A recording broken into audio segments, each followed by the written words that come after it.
Estamos aqui reunidos para mais um Santa Casa Cast e hoje vamos falar sobre ortopedia. Estamos então com dois colegas aqui, eu, Dr. Luiz Felipe Vilas Boas, especialista na área de quadril dentro da ortopedia, e o Dr. Carlos Eduardo Miers, que é o nosso colega especialista em trauma ortopédico e alongamento ósseo. É um prazer estar aqui, Luiz, né? Fazer parte da equipe de ortopedia da Santa Casa traz um orgulho muito grande, né, dado a histórico e a importância da Santa Casa na cidade, na região, e é um prazer aqui poder trazer um pouquinho do nosso dia a dia, conversar um pouquinho sobre a ortopedia. Então, assim, até começando a nossa conversa aqui, seria interessante a gente falar sobre o que a Santa Casa oferece de serviços dentro da ortopedia, o que a ortopedia faz dentro do hospital que você pode contar para a gente aqui, para explicar para todo mundo que está nos ouvindo aqui, como o Hospital Santa Casa ajuda a cidade no quesito ortopedia. Isso é um aspecto muito interessante, porque assim, é o médico, o cirurgião que escolhe o hospital que ele vai trabalhar, né? Então, é muito importante nós sentirmos seguros e para que a gente possa prestar um excelente atendimento para o paciente e que a gente tenha o apoio das outras especialidades. E é isso que a Santa Casa nos oferece, né, para todas as equipes que estão ali. É realmente uma hotelaria de uma qualidade extrema, né?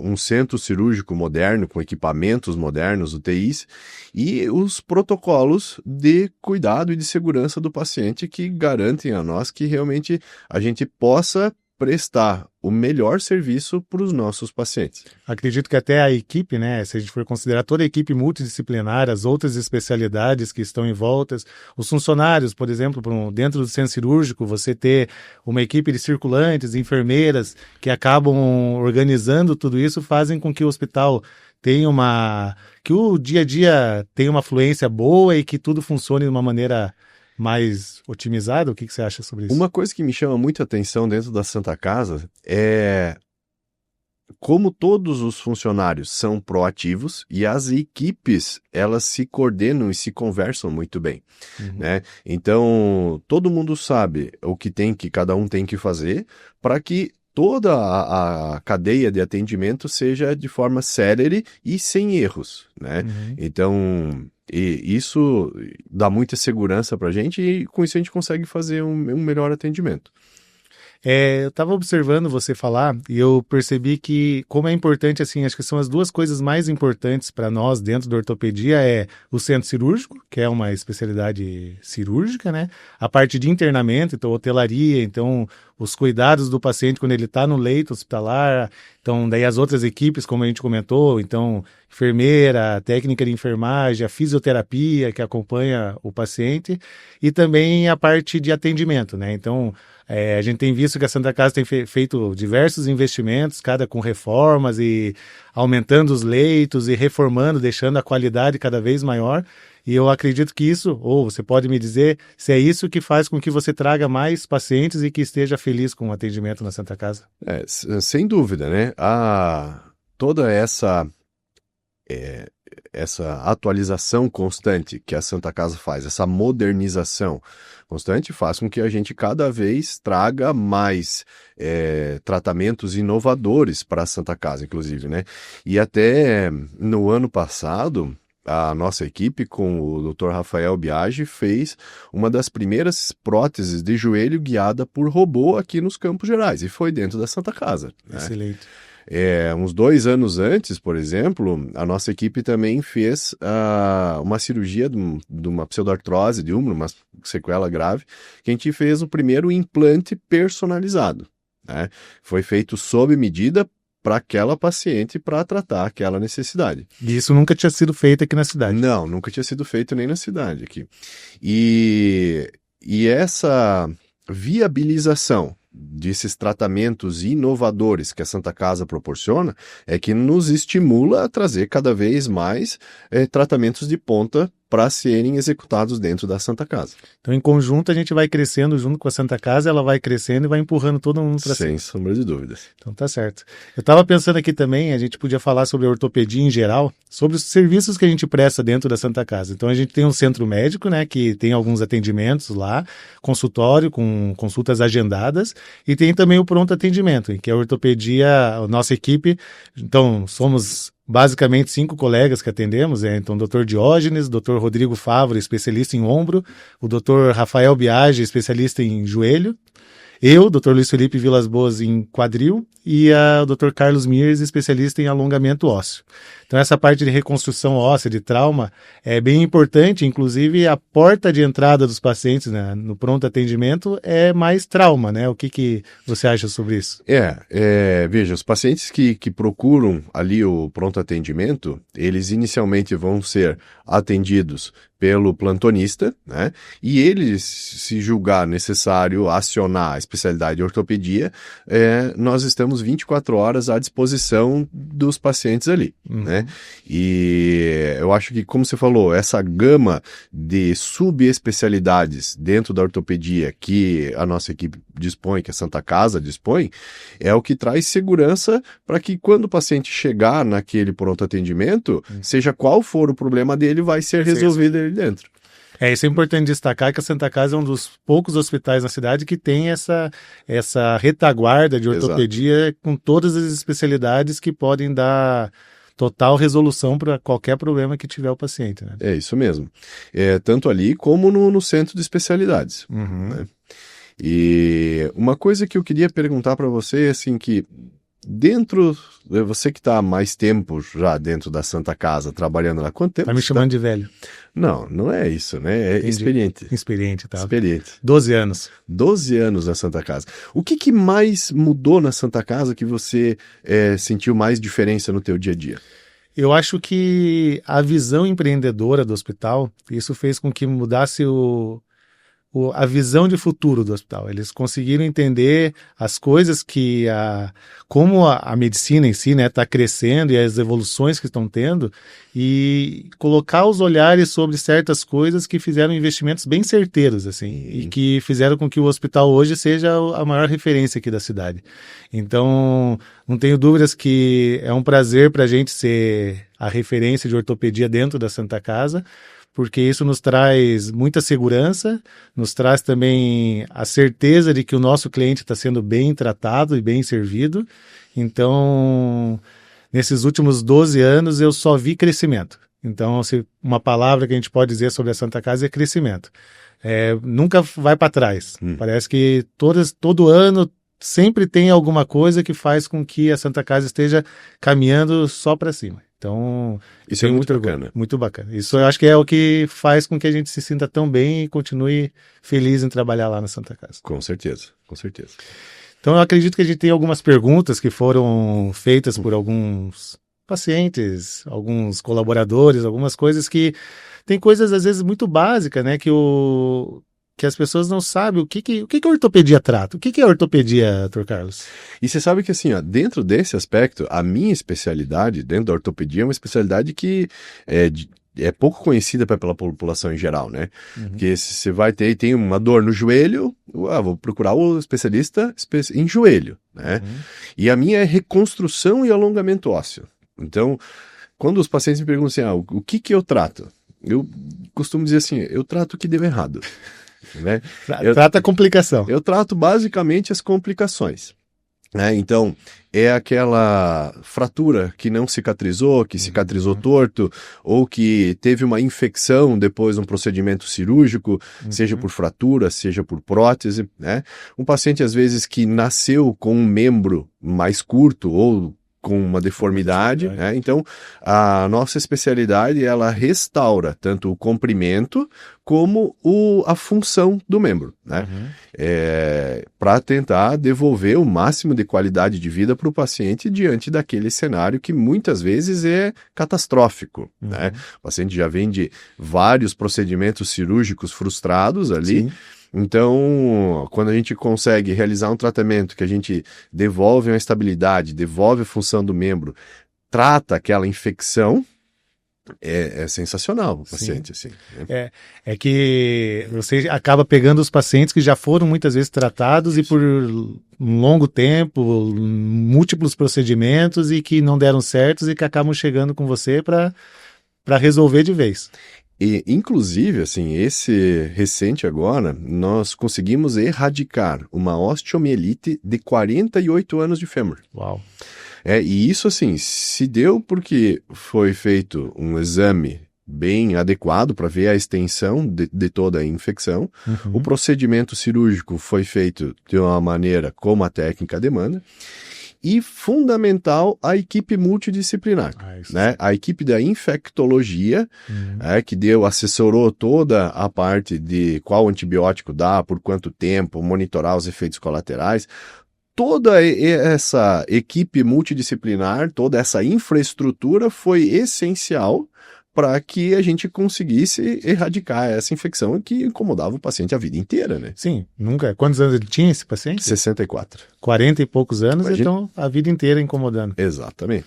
Então essa especialidade é uma especialidade bem específica, né? Mas dentro da ortopedia a gente tem diversas, então é como se o corpo humano fosse dividido em todas, diversas partes, né? Mas acredito que muitas vezes o paciente nem tem essa ideia de que é tudo bem separadinho, né? Muitas vezes o paciente vai lá consultar o ortopedista achando que ele vai tratar todas as partes do corpo. E não é bem assim que funciona, né? Na verdade, o ortopedista ele vai acolher esse paciente, né? Vai fazer uma análise do caso dele. E aí, se ele julgar que o paciente precisa de uma avaliação de um especialista, né, ou de um tratamento especializado, ele vai encaminhar para o colega da área. Hoje, nós temos especialistas em coluna, ombro e cotovelo, mão e punho, né? Especialistas em quadril, como Sim, você. Obrigado pela lembrança. Joelho, pé e tornozelo. Ainda temos a ortopedia pediátrica ainda, né? Que atende a parte infantil. Então, a Santa Casa acho que agora não está mais atendendo pediatria, né? Não, a Santa Casa agora na parte da ortopedia não, né?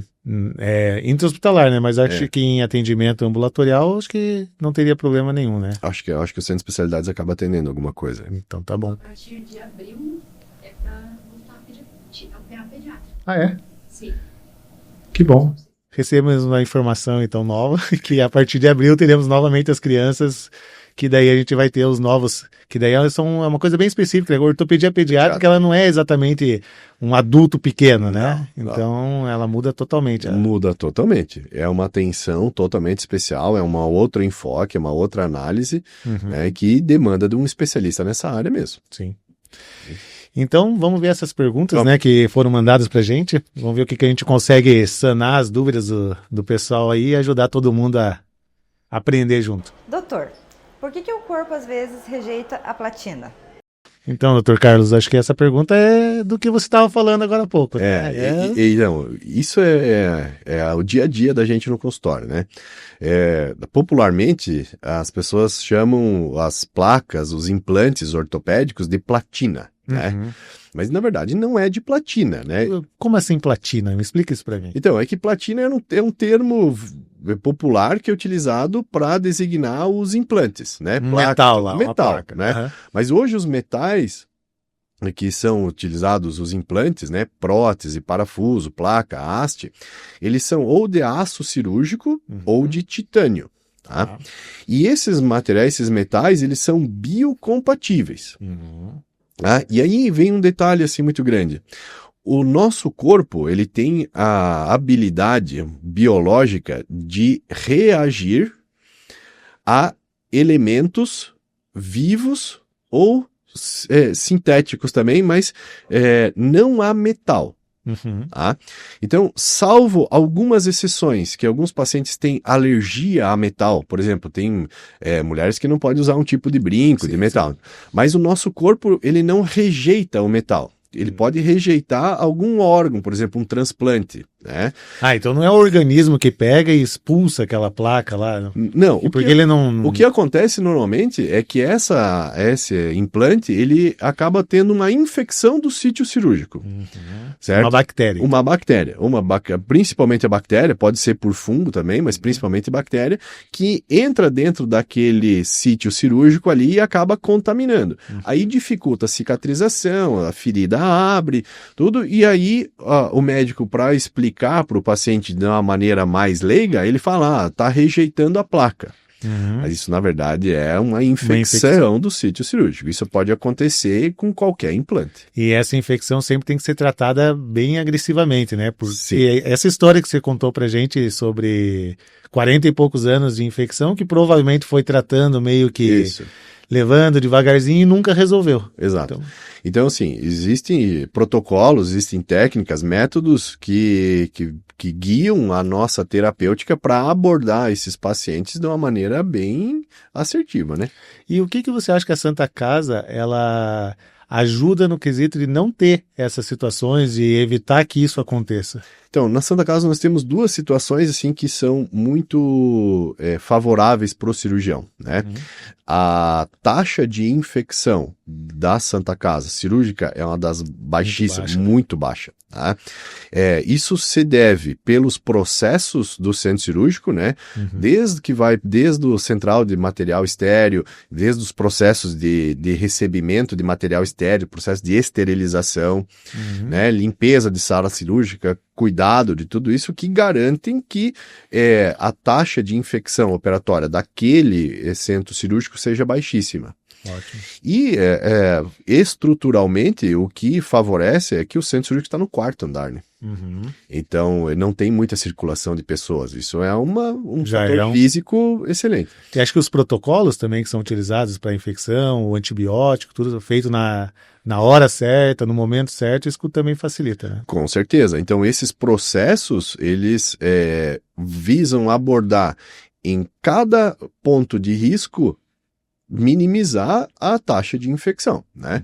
E aí, o que é importante ter um laboratório de bioquímica, né? Um laboratório de microbiologia muito apurado, muito refinado para poder fazer uma detecção precoce e correta daquela bactéria. Porque a gente vai basear o tratamento tudo nisso, né? Nesse resultado desse exame, né? Então, esse suporte do laboratório que a gente tem é fundamental para a gente ter segurança. Não, o resultado está certo, é essa bactéria, é esse antibiótico que eu tenho que dar. Boa. Isso aí. Vamos então para a próxima pergunta? Eu tenho uma dúvida. O que é osteomielite e ela tem cura? Então. Tamo lá, Carlão. Hoje é o tema. Hoje é o tema. A osteomielite ali, mais uma vez, a cura. Estávamos falando sobre isso agora. O que você acha? A osteomielite, ela basicamente é a infecção do osso. Né? Assim como, por exemplo, a infecção do pulmão é a pneumonia, a infecção do osso chama-se osteomielite. Né?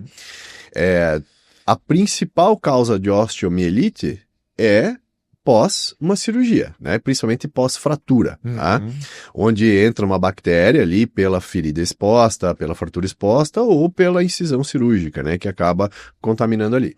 E essa bactéria invade e coloniza o osso. Essa questão da bactéria, a bactéria, ela tá onde, essa bactéria? Tá na pele do paciente? O que é essa bactéria? Por que ela entra lá dentro e... Então, essa bactéria, ela pode vir de algumas fontes. Ela pode vir de um sangue circulante do paciente, né? Então, por exemplo, se o paciente fez um tratamento dentário, mexeu na boca, né? Então, essa bactéria que está na boca pode circular pelo sangue e se alojar, infectar lá o osso. Tá? Então, a via hematogênica, a via sanguínea, a via exógena, via externa. Então, essa bactéria, ela vem do meio ambiente. Pode ser tanto da pele, de uma sujidade, né? Uma fratura exposta. O cara se acidentou, tem um acidente de moto na rua, no asfalto, na sujeira.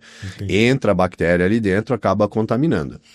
E também pela próprio ar ambiente, né? Por isso que é mais importante ter um centro cirúrgico com fluxo laminar, que cuide que todo desses processos para que não haja essa contaminação pelo meio ambiente. Perfeito. Né? E aí, a osteomielite, por ser uma doença de difícil tratamento, ela tem esse estigma, que é quase como se fosse um câncer, assim, sabe? A osteomielite não tem cura. Entendi. Então, na verdade, isso é uma coisa que ficou, naturalmente, o paciente já acha que agora lascou, não tem mais jeito. Eu vou ficar com essa ferida secretando aí pro resto da vida. Mas isso vem porque antigamente o tratamento era difícil, a gente não tinha acesso a exames de imagem que a gente tem hoje, às técnicas de laboratório para identificar as coisas que a gente tem hoje. Então, a tecnologia hoje nos permite, sim, curar uma osteomielite, a exemplo desse último paciente. Exato. Né? Então, isso no... É o diagnóstico agora, porque antes talvez nem soubesse, nem conseguia saber se é bactéria, o que era que estava ali. Se é bactéria, se é fungo, se a bactéria é multiresistente, se não é... o que fazer com isso, né? E essa pergunta que ela falou se tem cura, né? Agora temos essas situações, mas existe alguma coisa que pode acontecer se não tratar? O que pode acontecer se esse paciente, por exemplo, ele ficou 40 e poucos anos com a infecção, mas esse foi uma exceção, né? Agora o paciente que vem e fez uma fratura, infeccionou ali nos primeiros meses, né? Se ele não tratar, o que pode acontecer? Então, as osteomielites, elas podem se tornar crônicas, né? Elas podem se cronificar e elas progressivamente a bactéria ou o agente microbiano ali, ela vai consumindo aquele osso, deteriorando a função, né? A osteomielite, ela não causa aquela sepse, que é a infecção generalizada, né? Então, se não tratar ali, vai espalhar pelo corpo inteiro. Entendi. Não vai espalhar pelo corpo inteiro, mas ele vai cada vez mais destruir, acometer aquele local. Entendi. Né? Aquele local. E aí vai consumindo músculo, vai consumindo osso, a articulação adjacente, e gerando dor, dificuldade para o paciente executar as suas funções e assim por diante. Né? Então, assim que é feito o diagnóstico, tem que começar esse tratamento o quanto antes. Se ficar, às vezes, enrolando ou tratando, às vezes dá um remédio aqui, dá um outro antibiótico ali, e não faz o tratamento definitivo, acaba até piorando o caso. Muitas vezes. Tá joia. Vamos ver, tem mais perguntas aí, Esdras? Tive uma fratura que não cicatrizou direito. Tem como arrumar? Agora mudando então um pouco o tema, né? Não só a infecção, a rejeição, né? Agora as fraturas que você comentou, uma das especialidades suas é a fratura que não cicatriza, né? Ou se cicatriza torto, né? Exato. Então, assim, essas fraturas que vão acabar cicatrizando de uma forma não anatômica, né? Seja com desvio angular, né? Ou seja, estão coladas torto. Ou até as pseudoartroses, que é quando a fratura não cicatriza. Entendi. Tá? Elas hoje têm tratamento, né? A gente realizou diversos tratamentos dentro da Santa Casa no último ano. E é importante que cada caso, cada paciente seja analisado muito bem para... não existe uma receita de bolo. É isso que eu ia perguntar, porque você falar assim, não cicatrizou, mas não cicatrizou quando? Leva quanto tempo? Como que você sabe se não cicatrizou mesmo? Tem. Na verdade, a gente faz por uma média. Tá? A gente estima assim que ossos longos, fêmur, tíbia, húmero, antebraço, vão cicatrizar em média, de 3 a 4 meses. Tá? Passou desse tempo, pode passar e ainda ser normal? Pode. Né? Cada biologia é diferente. Tem vários fatores que podem influenciar isso. Vários fatores. Pacientes, por exemplo, tabagistas, pacientes diabéticos, pacientes que têm algum problema hormonal, podem ter um atraso na consolidação, né? Que é quando ultrapassa o tempo de 6 meses. Tá. Agora, se passou 9 meses da fratura, e ainda pelo raio-x, pela radiografia, pelos exames, não apresenta consolidação, com certeza não vai mais cicatrizar. E aí a gente tem que fazer uma intervenção ali, a gente tem que ajudar o corpo a cicatrizar aquilo. Perfeito. E a gente tem que ver o que está acontecendo, se é o implante que está com soltura, se tem instabilidade, se falta suprimento sanguíneo, se falta biologia, né? Para poder ver qual que é a demanda, o que está acontecendo com o paciente e poder resolver aquele fator. Porque o organismo está sempre tentando cicatrizar, né? Ele está ali naquela batalha para cicatrizar. Exato. E você vai mais como um ajudante para ver, vai para frente. É isso que eu digo para meus pacientes, assim, eu aqui sou um ajudante do teu organismo. Porque é o organismo do paciente, é a biologia do paciente que vai acabar cicatrizando o osso, né? Não existe uma cola, né? Não posso ir lá colar. Seria interessante a gente desenvolver Super uma cola bonder, de né? osso, né? Ó, injetou, Colou, resolveu. acabou. Tá Nossa, pronto. isso é um paraíso, né? Tá? Mas tem esse aspecto, né? Tanto mecânico, biomecânico, que o osso precisa ter contato, ele precisa estar estável junto ali para poder cicatrizar, Sim. e precisa receber nutrientes e oxigênio Para fazer todo o processo para de fazer cicatrização. toda essa cicatrização, exato. Mas então, não tendo essa situação, então a parte da pseudoartrose, que é essa não cicatrização, a gente consegue estimular o corpo a cicatrizar. E quando cicatriza torto, daí o que eu vou fazer? Tem que quebrar o osso de volta? O termo técnico é osteotomia, mas exatamente, a gente literalmente faz uma fratura controlada do osso, né? Porque os pacientes vai resolver com fisioterapia, né? Achando que vai desentortar. que vai ir moldando, vai massageando o local torto, ele vai entortar. Infelizmente não dá, Não tem jeito. né? E deixar um membro torto, né, angulado, com uma deformidade, ele traz sobrecarga para as articulações. Sim. Então, você mesmo pode, que trata bastante a artrose, principalmente de quadril ali, você vê que se eu tenho um membro que está desalinhado, que está fora de prumo, ele vai gastar as articulações. Não, e a gente percebe, né, que aquele pequeno desvio ali começa a sobrecarregar articulações no mesmo membro, começa a sobrecarregar articulações no outro membro, Exato. coluna, parece que desequilibrar tudo. Então, o corpo ele tem que funcionar bem alinhadinho, senão... Exato.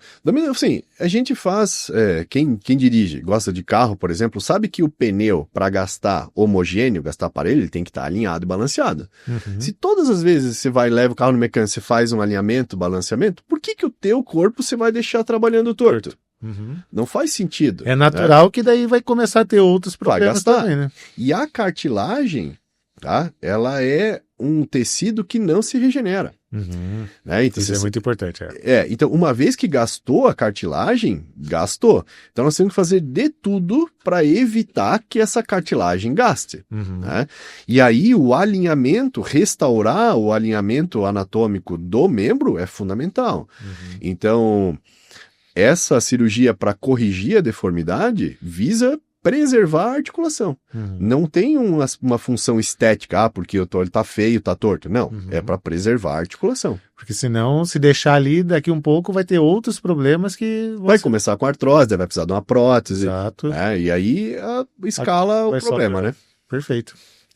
Vamos ver então mais alguma dúvida desse trauma ortopédico? Doutor, eu tenho uma perna mais curta que a outra. Existe tratamento para isso? Acho que falando sobre, então, essa complicação... Essa é uma outra complicação de fratura, né? Sim. Então, uma infectou. Putz. A outra não cicatrizou. Isso. A outra cicatrizou, mas estava torto. E a outra Agora cicatrizou, mas curto. encurtou. Entendi. Você entendeu? Então, e tudo isso pode estar junto no mesmo paciente.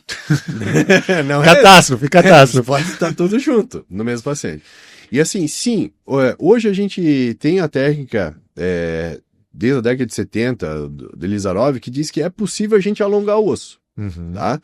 Com certeza você já viu aquelas pessoas que têm um alargador de orelha, que o lóbulo da orelha é gigante. Como é que ela chega nisso? Ela coloca um menor, aí troca por um maior. A distração estimula o nosso corpo a produzir tecido, seja pele ou seja osso. Perfeito. Né? Então, sim, a gente hoje pode alongar um membro a quanto partes moles permitir. Uhum. Inclusive, a gente pode deixar pessoas mais baixas mais altas. Né? Cada levada, cada processo de alongamento ósseo, a gente pode alongar de 5 a 8 centímetros ali. Você comentou sobre partes moles, né? O que seria isso? Então, é o músculo? O que é que segura ali, que não deixa você alongar, por exemplo... 20, 30 centímetros, ou sei lá, se consegue 20, 30 centímetros. Então, o que segura é justamente tudo que está em volta do osso, né? Partes moles é tudo que não é osso, né? Então, quando a gente faz um tratamento de alongamento ósseo, a gente faz uma osteotomia e vai afastando esses bordos da osteotomia de uma maneira lenta para ponto de preencher com osso novo lá dentro. E essa velocidade, tem uma velocidade adequada e controlada, para a gente não fazer tudo de uma vez só. Porque senão tu imagina, eu vou esticar músculo, vou esticar tendão, vou esticar nervo, vou esticar artéria. O paciente, além de ter dor, vai perder função daquele membro. Então não adianta eu ter um membro comprido Que não tem inútil, função. né? Que não tem Perfeito. função. Então, o nosso grande limitador do tamanho do que a gente consegue alongar É o que a está parte segurando que ali. está segurando, exatamente. Então, fiquei com o membro um pouquinho mais curto, alguma coisa, tem solução. Tem solução. E da mesma forma que você falou antes, assim, você pode perceber, eu acho que no teu consultório deve chegar muito paciente com problema de quadril, porque aquele membro é mais curto, né? E membros mais curtos, eles afetam principalmente o quadril e a coluna lombar, né? Que o paciente tem que compensar aquela Sim. discrepância, né? Mais uma vez falando sobre a necessidade de manter o corpo alinhado. Né? Exatamente. Então, se ao longo de anos aquele corpo está funcionando de uma maneira inadequada, com certeza algumas regiões vão ser sobrecarregadas, né? E vão responder isso aí. Então, a partir de quantos centímetros assim que você indica que precisa realmente alongar para não ficar díspare, para não causar esse tipo de problema? Porque às vezes pode ter um encurtamento pequeno, né? E isso, não sei, causa qualquer encurtamento é necessário isso é uma correção? coisa que mudou recente, assim, sabe? Porque antigamente nos livros tinha um valor mágico de 15 milímetros. Então, diferenças maiores de 1,5 cm são relevantes. Para corrigir. Tá? Mas você imagina o seguinte, que 1,5 cm para uma pessoa de 1,90 m, proporcionalmente é pequeno. Agora, 1,5 cm para uma pessoa de 1,50 m já é mais relevante. Né? Então, a gente tem que analisar as repercussões que aquela diferença está causando para o membro. Se, por exemplo, o paciente manca, né? Se a gente percebe que ele está mancando, isso é relevante. Se ele tem dor na coluna, no quadril, quando ele fica parado pela posição, isso é relevante. Então, hoje em dia não existe mais um valor numérico absoluto. É o contexto do paciente. Entendi. Perfeito. Sanou as minhas dúvidas. Que bom, fico feliz. Fico feliz. Temos mais perguntas, Esdras? Vamos ver. Seguindo. O alongamento ósseo é sempre feito com fixador externo? E aí, viu? Você já está preocupado com a estética ali também, né? Então, aquelas antenas para fora, né? Isso acho que é o que mais incomoda, né? Então, para você fazer um alongamento ósseo, eu preciso de algum dispositivo que vai fazer esse afastamento gradual e progressivo. Perfeito. Né? Amplamente e de mais fácil acesso são os fixadores externos. Tá? Basicamente são aqueles fixadores circulares, que o povo chama de gaiola, né? Que é o Ilizarov, mas é o fixador externo circular. E aquele trilho, que se chama LRS, né? Que é o monolateral, tá? Que fica numa dos lados do membro, tá? Entretanto, recentemente foi homologado no Brasil uma haste intramedular telescopada. Dentro do osso. Magnética. É uma tecnologia sensacional. Você instala uma haste, faz a osteotomia, tudo, e aí você chega com um ímã, um sinalizador, um emissor de sinal perto da pele. Aquela haste tem um mecanismo, tem um circuito eletrônico que capta esse sinal e faz a distração. Nossa. Não fica nada para fora. São todos minimamente invasivos, são acessos pequenos que a gente coloca, é uma haste intramedular. E aí, esse dispositivo é capaz de fazer alongamentos de 5, 8 centímetros tranquilamente, sem a necessidade de fixador externo. Perfeito. Isso é uma tecnologia nova, né? E que agora a ANS homologou o primeiro material disponível para... Então acho que a Santa Casa teria a capacidade de ser mais uma vez inovadora e trazer isso aqui para Ponta Grossa. O que você acha? Então, quem sabe, nós temos um paciente que está aguardando o processo de liberação para viabilizar essa haste. É um alongamento que a gente vai fazer, alongamento funcional, um paciente que deseja ficar mais alto, né? E nós vamos fazer nos dois lados, nos dois fêmures simultâneos. Uau! Mas é estético então, daí. e nesse caso o paciente é estético. Mas para traumas graves também é possível fazer Pode ser utilizado também. O alongamento, não importa o motivo que causa, que indica o alongamento, né? Uhum. Ele vai fazer a distração e vai fazer o alongamento. Maravilha. É bem bacana, cara. A tecnologia é bem legal. Pois é, daqui a pouco é tudo por Wi-Fi. Mas, imagina. Você sabe que nos Estados Unidos estão projetando uma haste intramedular dessa que realmente é por Wi-Fi, você não precisa nem mais aproximar o sensor. Né? E quem controla a velocidade é o celular do cirurgião. É o médico que faz o alongamento. É o médico que faz ali. Porque, biologicamente, o ideal é que seja um alongamento progressivo. Uhum. E não em degraus, né? Então, por exemplo, alongou 0,25, mais 0,25, mais 0,25. Que isso seja um ato contínuo. Ao longo de todo dia. Isso, ao longo de todo dia. Perfeito. E aí, para ser uma coisa mais biológica para o paciente, né? Perfeito. Isso é uma coisa muito bacana. Isso aí, então, é nossa, nosso futuro. A bola do futuro. Então, tá bom. Mas veio só a pergunta para mim e não tem pergunta para você? Acredito. Deve ter alguma coisa. É que o pessoal estava interessado em saber nas desgraças, né? Entendi. Então, complicação, agora eles querem falar de coisa boa, coisa que o paciente fica bem, aquela satisfação que o paciente opera, sai andando, não tem dor. Aí vai chegar a minha hora. Tá bom, vamos ver o que tem agora. Tenho certeza que vai vir uma. Doutor, quais doenças o especialista de quadril trata? Aí, ó, veio uma direcionada pra você. Finalmente, né? Você trata... Chega de desgraça. Chega.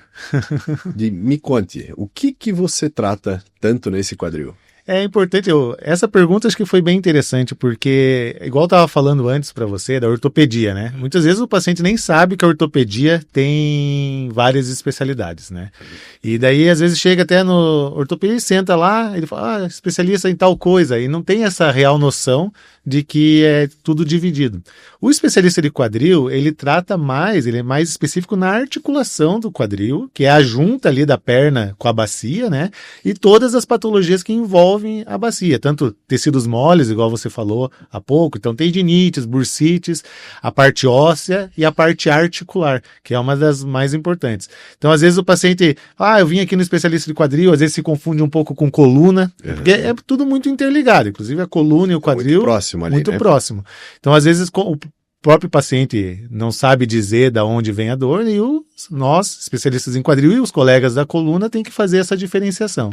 Então, as principais patologias de quadril as coisas mais simples, como uma tendinite, uma inflamação, né? Uma bursite na região do quadril. Daí pode ter algumas alterações anatômicas que o paciente tem, que vão causando pequenas deformidades, que daí a gente tem que corrigir justamente para que isso não gere problemas futuros, né? E até uma bem comum, que é o que a gente vê, que é a artrose, né? Que é quando o quadril já perdeu toda aquela cartilagem e daí você tem que muitas vezes intervir de forma cirúrgica. E quando o paciente, por exemplo, tem dor no quadril ali, o que é... Porque os pacientes, quando vêm pra gente, eles falam assim, doutor, dói na lateral, eu fico desconfortável, tudo. Se o paciente tem uma dor na região do quadril, o que você começa a pensar, assim? De onde você puxa o fio da meada? Eu acho que é até interessante isso, porque, assim, onde é o quadril, né? Então, assim, a articulação do quadril, a dor principal é a dor na virilha, sabe? Então, ali é uma região que você está falando exatamente da articulação do quadril, né? Só que você sabe que o fêmur, o osso da coxa, ele vai até o joelho, por exemplo. Então, muitas vezes, patologias do quadril podem ir mais para o lado, perto aqui do ossinho que a gente tem aqui do lado. Patologias do quadril podem ir lá para trás, no meio dos glúteos, às vezes pode vir irradiando para o joelho. Doenças do quadril podem dar dor no joelho, então? Pode dar. É bem comum os pacientes, na verdade, às vezes chegarem com uma dor no joelho, e daí na hora do exame físico você faz os testes e fala, opa, o joelho tá tudo certo, tranquilo. Mas o quadril tá com problema. E daí você pega essa situação que é bem comum e muitas vezes o paciente fala, doutor, você me indicou fazer uma cirurgia no quadril, mas é o joelho que tá doendo. Depois que faz a cirurgia, daí, opa, aquela dor no joelho sumiu. Então, é uma das coisas que o paciente tem essas dúvidas, né? Então, o quadril acaba tendo essas patologias com essas pequenas irradiações, essa ligação com a coluna, então acaba que fica um pouco difícil para o paciente saber, e é para isso que a gente está lá, para ajudar a resolver. Maravilha. Próxima, Esdras. O host está... Doutor, como que eu faço para identificar uma doença no quadril? Aí, ó. Então, Cara, ele entendeu. O recado. Então, assim, é porque até às vezes o paciente não sabe, né? Ah, tô com dor na virilha, né? Dor na virilha, o que que eu procuro, né? Muitas vezes o paciente procura outras especialidades. Por exemplo, cirurgia geral, eles acham que pode ser uma hérnia inguinal. Então, às vezes, um problema renal, às vezes uma infecção urinária que pode correr a dor, que é como, veio, daí tem aquela dor para urinar, tudo, aquela ardência. Então, até outras estruturas atrapalham. E, por exemplo, existe diferença de dor quando aparece no repouso e quando aparece numa atividade física, por exemplo? Acredito que esse é... O paciente até tem dificuldade nisso, né? Uma das perguntas que a gente faz no consultório é perguntar, mas quando que dói, né? Como é que é? Você tá lá, você começou a fazer exercício, doeu? Não, durante o dia foi tranquilo. O paciente costuma falar que tá quente, né? Então, o corpo tá quente. O corpo tá quente, não sinto mais dor. Esfriou de noite? Na hora que parei, deitei na cama, parece que vem a dor. Que vem a dor. Então, tem as causas inflamatórias, que são as mais comuns de acontecer essa situação. Então, o paciente ao longo do dia vai movimentando mesmo e no repouso, aquele processo inflamatório age de maneira pior. Então, ele sente mais a dor no repouso. Tem os desgastes, as artroses de quadril que, com o movimento, ele está sentindo dor. Então, ele vai levantar de uma cadeira, por exemplo, primeiro tem que dar aquela encaixada. Então, às vezes você vê um colega seu, ele levantou, deu uma paradinha lá e saiu andando. Pô, pode falar para ele, assim, vai procurar o colega de quadril lá que tem alguma coisinha ali. Então, o movimento que faz ali da articulação gera dor. Então, muitas vezes daí também o atleta, durante o exercício, daí tem aquela dor que acontece agudamente na hora do exercício, que daí pode estar relacionada a lesões musculares, tendinosas ou ligamentares. Então, é importante saber contar como que é a dor, né, em que momento do dia que ele tem a dor e principalmente a localização ali, né? Então, virilha, lateral do quadril, então esses são os locais que o paciente mais refere às patologias mais importantes do quadril. E isso que eu vejo assim, que os pacientes quando chegam, às vezes eles têm a dificuldade de perceber, de relatar a dor, de descrever a dor, né? Diz assim, só dói. O tipo da dor, tá queimando, deu umas fisgadas, não sabe... a gente pergunta para o paciente, a dor cansada, né? O paciente não sabe referir direito, mas geralmente as dores do quadril, uma artrose de quadril, é aquela dor um pouco contínua, né? Aquela dor, ela não é uma dor muito aguda, intensa, mas é uma dor que está sempre ali, né? Então o paciente ficou sentado numa mesma posição, fica aquela dorzinha ali, ele se mexe, tenta levantar, então é uma dor que não é aquela dor que você não aguenta, igual uma dor de dente, por exemplo, que fica... ali o tempo todo, mas ela tá ali, aquela coisa vai que consumindo. O paciente vai quer ficar mais quieto, não quer mais andar muito, não quer mais sair de casa, vai ficando mais quietão. Então isso você já pode perceber que é um desgaste. Então eu acho que como dica para os pacientes valem para fazer é que quando for agendar uma consulta, né, que vai reclamar dessa dor, que observe esses sintomas, né, quando que aparece, que tipo de movimento, corre para onde, isso com certeza vai te ajudar bastante. E vai acelerar até o processo da gente fazer o diagnóstico, né, muitas vezes até nem precisa de exames, muitas vezes você consegue ali no teu consultório com alguns testes e você consegue fazer o diagnóstico. Bacana. Então essa questão, o paciente, e acho que é importante procurar o atendimento nos mínimos sinais. Porque tem muito paciente que chega, doutor, eu tinha uma dorzinha lá... 2 anos já. Não, 10. Era novo. Daí, às vezes, aquela dorzinha que ele tinha lá atrás era algo que foi piorando, consumindo, e na hora que ele chega com a gente... já não tem mais, já aquela cartilagem já desgastou. Então daí é indicação cirúrgica. Então, sendo que lá atrás, se ele tivesse cuidado... ou às vezes era um procedimento menor, alguma coisa mais simples, e ele conseguia evitar. Então, nos menores sinais, começou com uma dorzinha na virilha, uma dificuldade para caminhar, às vezes você vê algum familiar mancando mais poucas, ele nem sente que manca, mas você vê que ele tá diferente... dá aquele sinal e fala, deve ser alguma patologia, alguma coisa que pode estar incomodando o quadril. Precisa investigar. Precisa investigar. Com certeza. Vamos lá, Esdras. E quais as causas do desgaste no quadril? E tem como evitar isso? Aí, ó. Tamo Tamo no quadril, tamo no desgaste. Por que gasta o quadril? Então, tem, igual você estava comentando, os diversos fatores, né? Então, tem desde fatores intrínsecos do paciente, né? Então, questões familiares, a genética mesmo, né? O formato do quadril. Então, a gente não é todo mundo igual, né? Então, cada quadril, todos os ossos, na verdade, têm algumas diferenças. Então, algumas alterações, alguns formatos ósseos, eles podem propiciar mais o desgaste.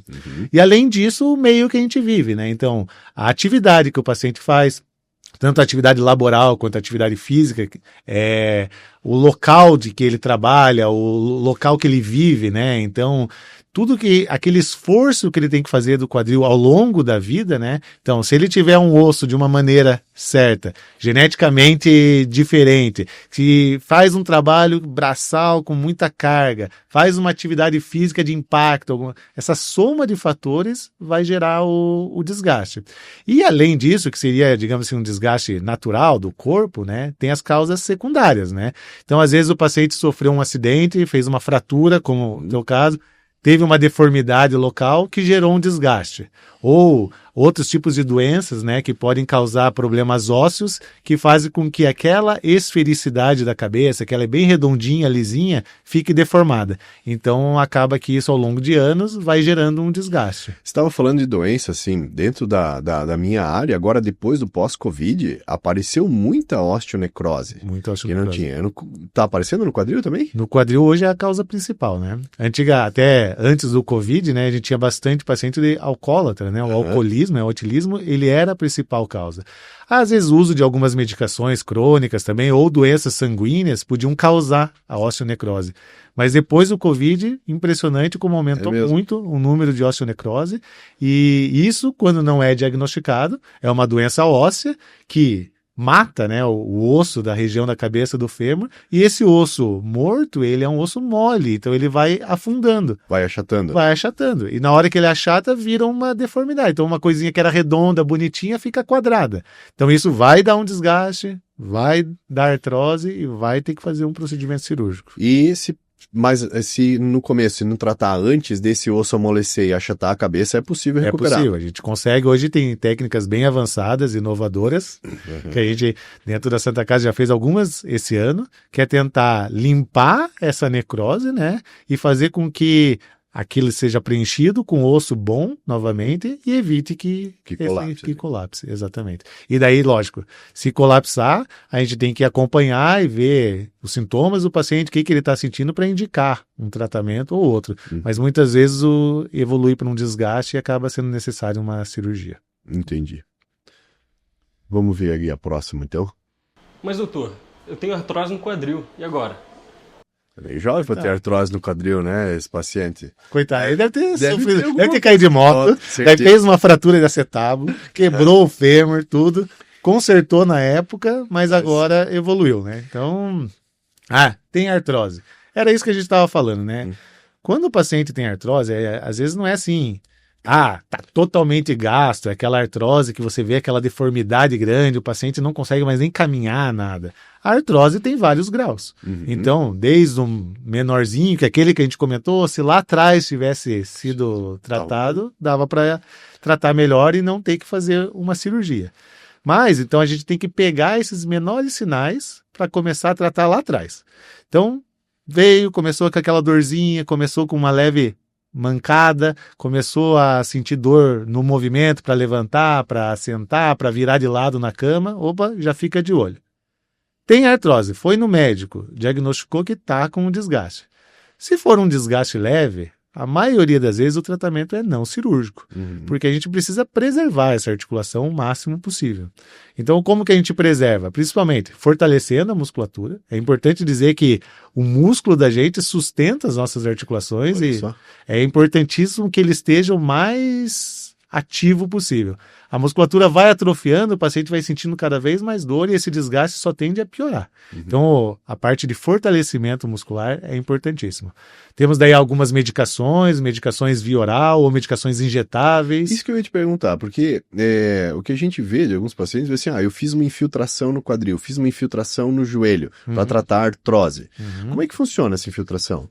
Então, a infiltração é o ato de colocar alguma medicação, algum produto dentro da articulação.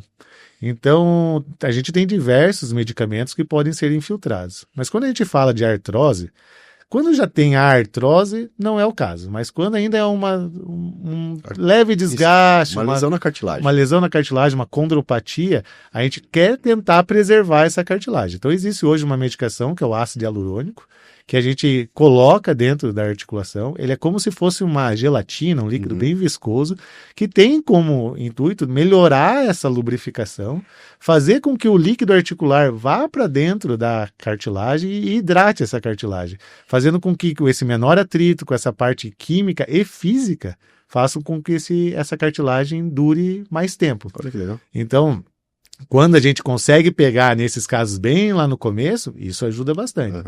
Então, uma medicação dessa, associada a uma atividade física, um fortalecimento adequado, você consegue preservar esse quadril. E retardar a prótese para frente. Retardar a prótese. Porque, assim, você fazer uma prótese num paciente dessa idade aí, não tem indicação.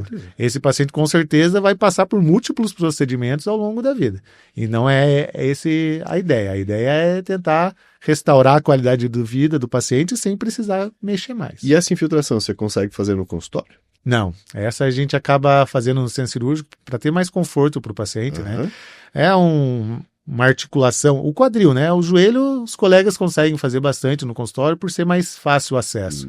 Mas a articulação do quadril, por ser mais profunda, ela dá um desconforto maior. Então, eu prefiro levar o paciente para o centro cirúrgico, usar os equipamentos que a Santa Casa disponibiliza para a gente, para localizar bem a articulação, o paciente sedado, sem dor, a gente consegue fazer da maneira mais correta possível. Maravilha. E uma dúvida, por exemplo, o que indica, bate Marcelo, não, agora eu preciso de prótese. Qual que é o fator, indicador que, olha, isso aqui não dá, não cabe para você, você tem que fazer uma prótese? Eu acho que isso é um tratamento bem individualizado, né? Igual você falou sobre os casos de fratura, o que está causando aquele problema, né? Porque o paciente ele tem sintomas como dor, né? Dor. Tem sintomas como dificuldade de mobilidade. Vai vestir uma roupa, colocar um calçado, não consegue mais alcançar o pé para colocar. Então, essa dificuldade de mobilidade. Não consegue mais caminhar, levantar e sentar, é horrível. Não consegue dar uma caminhada de uma quadra que vai. Então, a gente tem que ir pegando esses sinais, porque a imagem, às vezes, ela engana. Só o raio-x não. Não, porque às vezes você vê uma imagem que nem parece, tá? Uma artrose, mas você vai ver o paciente, você vai examinar ele, vai conversar com ele, você vai ver que ele realmente tem muitas alterações. Fala, que não, qualquer coisa que eu faça aqui não vai te resolver. Assim como tem imagens bem graves no raio-x, que o paciente chega no consultório e tá lá, serelepe. Entendi. Então, a gente precisa analisar caso a caso, né? Mas geralmente é a dor, que é o principal indicador do paciente, e essa mobilidade. Então, o paciente vai ficando com o membro mais curto, como você disse, ele com a artrose ele vai ficando com o membro curto, ele vai começar a sentir dores em outras articulações, vai com a coluna ficando torta, e isso tudo vai gerando problemas. Vai chegar uma hora que ele mesmo vai falar, doutor, acho que chegou a hora de operar. Pede, né? Ele pede, porque ele vê, dor já não consigo mais, toma um analgésico comum, não resolve, tem que ficar tomando remédio mais forte. Vou sair de casa, entrar num carro, não consigo. Vou andar uma quadra na rua, num shopping, não consigo mais. E você sabe que, falando disso, semana passada eu li um artigo que disse que a prótese de quadril foi a cirurgia da última década que mais trouxe benefício para o paciente. Existe esse estudo que diz que a prótese de quadril é a cirurgia mais satisfatória. Mais satisfatória, né? Então, porque realmente ele restaura a qualidade de vida do paciente. A maioria dos pacientes voltam a fazer tudo aquilo que faziam antes. Então, caminhar, praticar atividade física, praticar esportes. Lógico que individualmente a gente tem que orientar os pacientes, mas voltam a praticar, jogar futebol. Pode jogar futebol com prótese? Pode jogar futebol, pode jogar tênis, pode jogar... A gente quer, o objetivo da gente é restaurar a qualidade de vida do paciente. Então, operou, fez a prótese de quadril, não é que vai ficar acamado em casa. Vai operar justamente para sair. Então, o paciente não fica no leito em nenhum dia. No primeiro dia pós-operatório, ou até no mesmo dia, ele já sai para andar. Então você Sai do hospital andando. andando. Ele usa um apoio, né? Aham. Muitas vezes um andador, mas sai andando, sai movimentando. Já vai para fisioterapia no dia seguinte, já vai fortalecer aquele membro. Então, quanto mais precoce for esse tratamento, ele vai recuperando essa musculatura e essa função do membro para poder fazer o que ele quiser. Os pacientes não conseguem, doutor, não quero mais nem viajar, não quero mais conhecer outros lugares, fica só em casa, começa a ficar aquela pessoa deprimida mesmo. Sim. Depois de uma prótese de quadril, foi visto que realmente a satisfação do paciente, acabar com a dor, melhorar essa mobilidade, faz com que o paciente volte a ter uma vida... Não, ninguém merece viver com dor, né? Tem alguns pacientes que falam que se acostumam com a dor, Não, né? Mas não, costuma. a dor não tem como acostumar. O paciente vai ficando, você vai vendo que o semblante dele... Vai consumindo, vai ficando mais depressivo. A mais família sempre mal-humorado, indica né? isso, que não aguento mais. Não aguento mais. Assim, qualquer coisa, e realmente a gente vê que os pacientes ficam muito satisfeitos. Então, e não tem idade, né?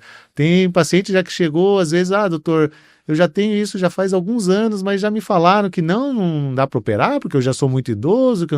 Não, feito uma avaliação bem certinha no pré-operatório, a gente consegue diminuir muitos os riscos.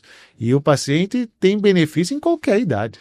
Então, pacientes idosos, às vezes, que vão ficando, aquele senhor que vai ficando na cama em casa, você vai visitar, vou visitar meu avô, tá lá em casa. Ele só tem uma artrose no quadril que dá para resolver bem facilmente. Então, isso é uma mística que os pacientes acham que quando você está muito idoso, não consegue mais operar. Então, tem solução para todos. E a gente vê que, por exemplo, tem pacientes de 70 anos aí, 75, quase 80 anos, que são extremamente ativos, né? Perfeito. E ativos, Dirigem. independentes, que Perfeito. dirigem, fazem as suas coisas. Eles viajam, passeiam, tudo, trabalham, então Pois é. não tem lógica isso. Hoje pensar que é só pela idade, não. Hoje a gente tenta restaurar essa qualidade de vida, fazendo com que o paciente se sinta bem, e a prótese de quadril é uma dessas cirurgias que realmente trazem essa esperança de novo. Que bacana, que bacana. Vamos ver a próxima. Eu tenho uma dúvida. O que eu preciso saber antes de colocar uma prótese?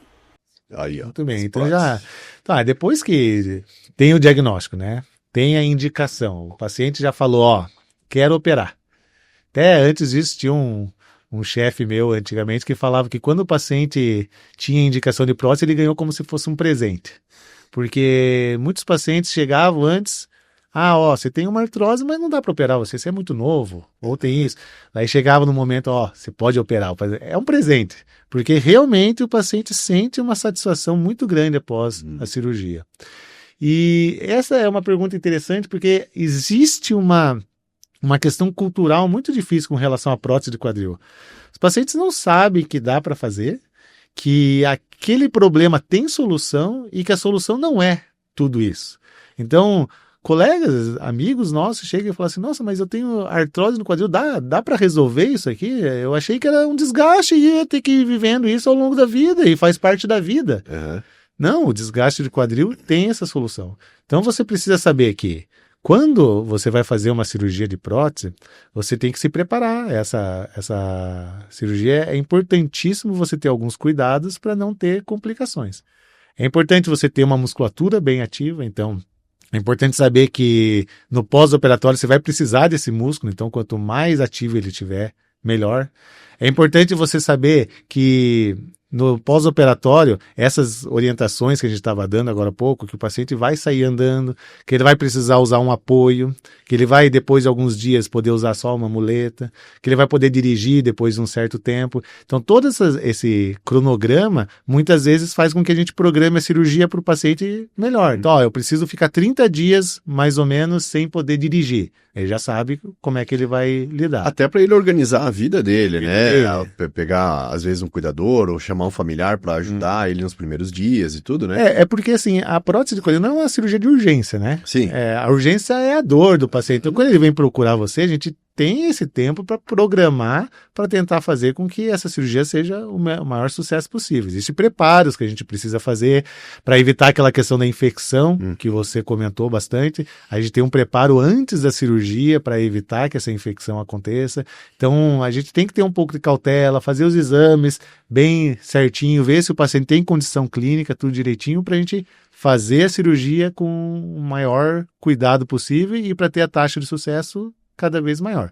É um prazer nosso, na verdade, saber, e a nossa equipe inteira, ver isso, que a gente, junto com a Santa Casa, consegue ter uma taxa de sucesso muito grande. Muito grande. São poucos os pacientes que precisam de novas operações, são poucos os pacientes que têm complicações, então a gente está tirando o seu trabalho, então a gente não dá trabalho para você, então, porque a gente vê que se a gente faz tudo direitinho, se a gente faz como está dito no livro, como é o jeito certo de fazer, a gente vê que o sucesso acontece. E isso é uma coisa que eu vejo, por exemplo, quando converso com as pessoas, né?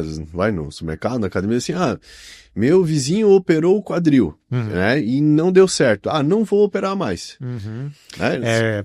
O vizinho, sempre é complicado, um familiar, alguma coisa. Vizinho. Só que o que as pessoas não sabem é que a maioria dos que operaram e tão bons, elas nem sabem que operaram. Porque você às vezes vê na rua um paciente lá, tá andando normal, não tem dor, ativo, fazendo uma atividade esportiva. Daí ele fala, então eu tô lá com uma dorzinha no quadril. Olha, eu fiz prótese. O quê? Você fez? Realmente, eu fiz uma prótese. Porque os ruins, os complicados, são aqueles que chamam a atenção. É o vizinho que falou, aí fez, ficou na cama não sei quantos meses. Fiz e infectou. O outro fez e teve que operar.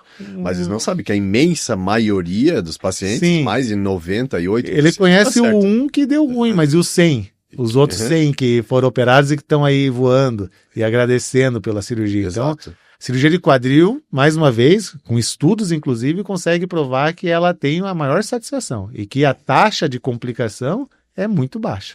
Então, tem que parar um pouco de ouvir os familiares, ali, os vizinhos, e entender e acreditar que hoje em dia a gente tem procedimentos muito menos invasivos, com acessos cirúrgicos menores, com sangramento menor, com complicações menores. Não precisa mais ficar internado em UTI, não precisa de transfusão sanguínea. O paciente fica internado geralmente um dia só. Então são cirurgias bem menos agressivas do que a gente via antigamente. E que tem daí, com certeza, por essa menor agressividade, a gente consegue ter um sucesso precoce e cada vez melhor. Acho que isso fala a favor do paciente procurar, na verdade, uma equipe e um médico qualificado, né?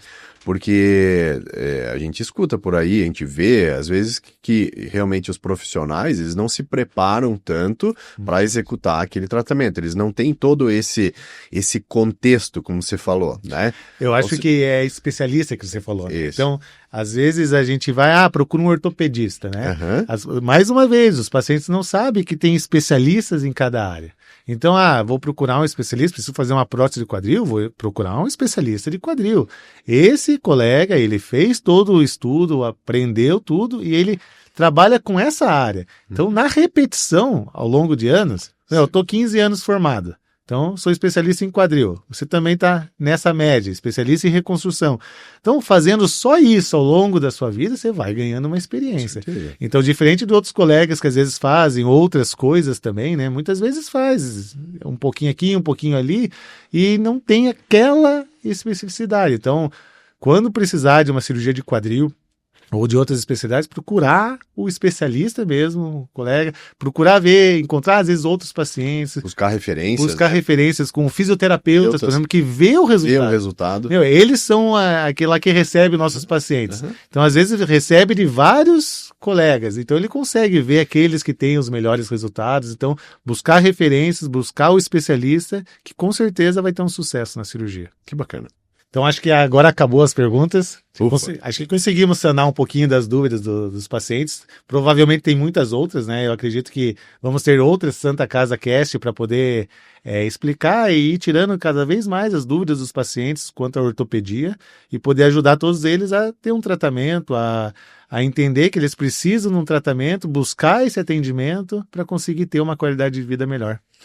Sem dúvida, essa iniciativa da Santa Casa de levar informação para a população dos Campos Gerais aqui é essencial para realmente orientar a buscar o acesso à saúde de uma maneira racional, né? Então, quando precisa, buscar aonde precisa, né? E é um prazer aqui poder estar nesse primeiro Santa Casa Cast com a equipe da ortopedia e que venham muitos mais pela frente, né? Eu que agradeço você, Carlão, porque ouvir você é sempre muito prazeroso, porque a gente percebe que você tem muito conhecimento e sabe aquilo que está fazendo e tratando. Isso.